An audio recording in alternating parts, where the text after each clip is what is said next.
Déjame preguntarte tu opinión, porque hoy lo trajo a colación el presidente Andrés Manuel López Obrador en la mañanera. ¿Qué son cosquillas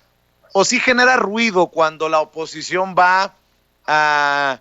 organismos internacionales a quejarse de lo que está pasando en México? Porque hace unos días hablábamos del papelón que hizo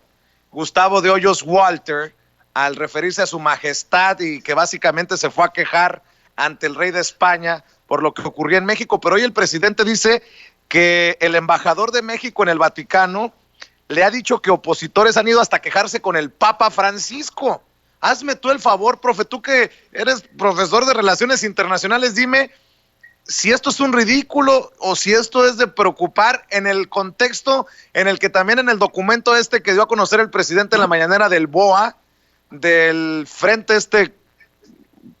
para tumbar a López Obrador o para hacerle competencia a López Obrador, también se habla de cabildeo en el extranjero. Dame tu opinión, yo me he burlado de esto, pero quiero escuchar tu opinión profesional, profe. Bueno, qué bueno que lo comentas, Vicente, porque eso solamente nos deja una lectura muy clara. La lectura clara es que hay posiciones irreconciliables por parte de esos que perdieron sus privilegios o que los están perdiendo paulatinamente y que por más que argumentan que están perdiendo sus privilegios en un contexto en el que se está debilitando la democracia, se atenta contra el libre comercio, se atenta también contra el derecho de expresión, que son los argumentos banales a los que han estado recurriendo prácticamente, como se lo dijeron a su majestad y al Papa ahora. Esto nos habla, Vicente, de que esa posición es incompatible con la posición del primero los pobres. Y recordemos que lo que les duele o lo que les afecta es que ahora sí se tengan que sujetar también ellos, los pudientes, a las leyes fiscales, por ejemplo. Les duele mucho que ya no se les vayan a condonar las grandes sumas de impuestos que se les condonaban, y por otro lado también les duele mucho que el Estado ya no se endeude para seguir financiando a fondo perdido sus proyectos empresariales, que era justamente lo que les daba una ventaja competitiva o comparativa con respecto a los demás sectores de la sociedad. Entonces, eso es incompatible porque ahora se tienen que rascar con sus propias uñas y porque además tienen que apechugar como apechugamos el resto de los mexicanos, pagando nuestros impuestos de acuerdo a nuestra ley fiscal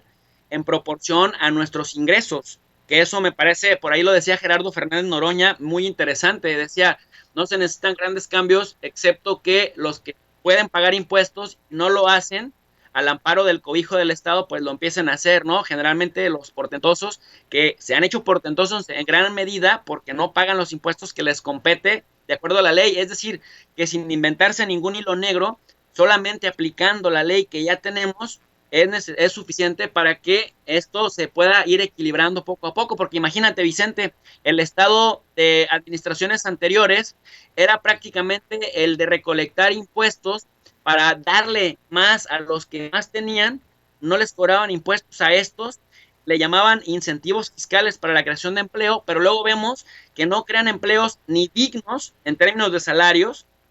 ni tampoco lo suficientes en términos de porcentaje de la población económicamente activa. Por lo tanto, pues sí tienes un crecimiento desigual de los diferentes sectores, que ahora justamente esos sectores que ya no están teniendo la inercia de crecimiento que tenían porque estaban al cobijo del Estado, de las administraciones anteriores, pues prácticamente entonces ahora discuten y argumentan que está regresando el comunismo o alguna otra ridiculez para deslegitimar a esta administración, caricaturizarla y que posteriormente,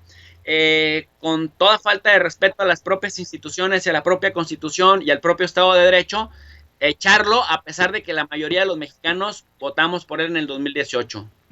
Y se viene, profe, otro pleitazo también con implicaciones internacionales, esta suspensión definitiva que otorgó el Poder Judicial a la política de confiabilidad de la Secretaría de Energía. Van a apelar la suspensión y el presidente básicamente advierte que van a tribunales por este acuerdo de energías renovables, porque me imagino la presión que estarán ejerciendo las empresas extranjeras, y muchos en México dicen qué papelón estamos haciendo a nivel internacional a pesar de lo que se ha dicho, que estas empresas no le están pagando a la Comisión Federal de Electricidad lo que le corresponde a todos los mexicanos por la transmisión de esta energía. Y te lo pregunto, te lo planteo porque pues como profesor de Relaciones Internacionales puedes darnos una idea pues de estas presiones externas, no solamente las internas, las externas, con estos temas, ¿no?, que está enfrentando el gobierno de la 4T. Definitivamente, querido Vicente, fíjate que en la teoría de relaciones internacionales hay una teoría que se conoce como la teoría liberal, y la teoría liberal justamente habla de cómo los actores no estatales, los actores no gubernamentales, crean estructuras de presión para que los tomadores de decisiones tomen decisiones en función no de la cosa pública, sino en función del interés de esos particulares que se quieren fortalecer frente a otros competidores en el ramo para el que se especializan. Y en ese contexto, claro, ahora si tú le preguntas a una gente, oye, ¿no te interesan las energías limpias, las energías renovables, que no contaminemos los ríos, que no contaminemos el aire? La gente te diría, no, por supuesto que sí. Si tú le preguntas a la gente, oye, ¿te dejarías de bañar con agua calientita a las 7 de la mañana en invierno? La población te diría, no lo sé, porque si esto requiere que de alguna manera, cuando no hay sol, cuando no funciona del todo o no se ha integrado del todo la energía limpia, porque todavía es un porcentaje muy pequeño el que representa en el uso cotidiano, y su impacto en la vida cotidiana todavía es relativamente minúscula con respecto a el tipo de energías tradicionales, que es verdad que son contaminantes, que es verdad que, pero necesitamos una transición justamente paulatina,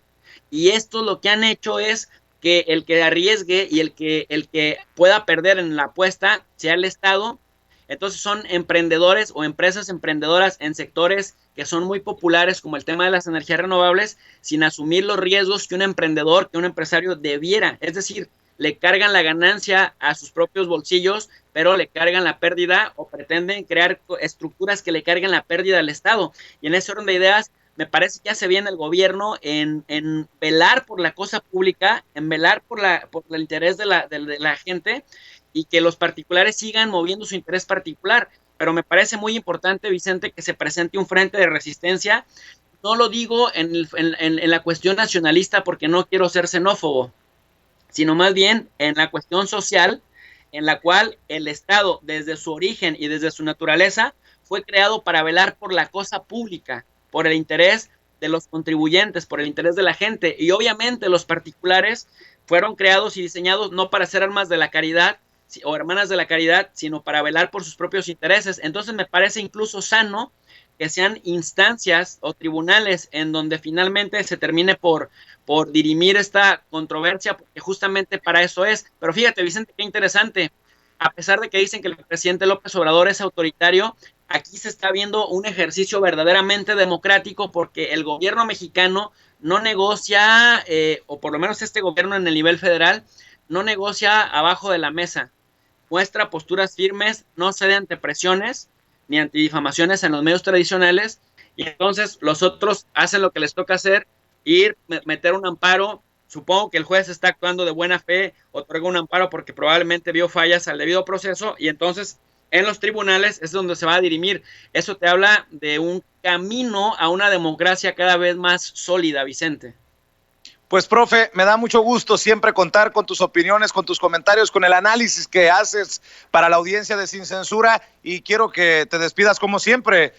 invitando a la gente para que te siga.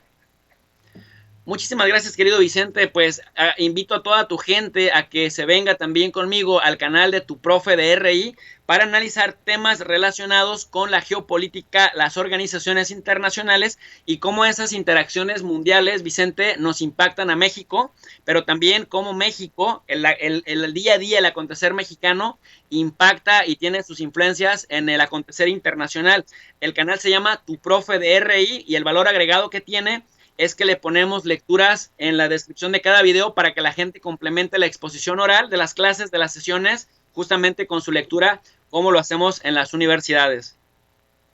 Muy bien, pues, profe, te mando un abrazote y muchas gracias por estar aquí en Sin Censura. Muchísimas gracias, querido Vicente. Abrazos a Ceci, a don David, a Zenén, a Rafita y a todos Sin Censura. Muchas gracias. Gracias a ti, el profesor Jesús López Almejo, profesor de Relaciones Internacionales, tu profe de RI aquí en Sin Censura.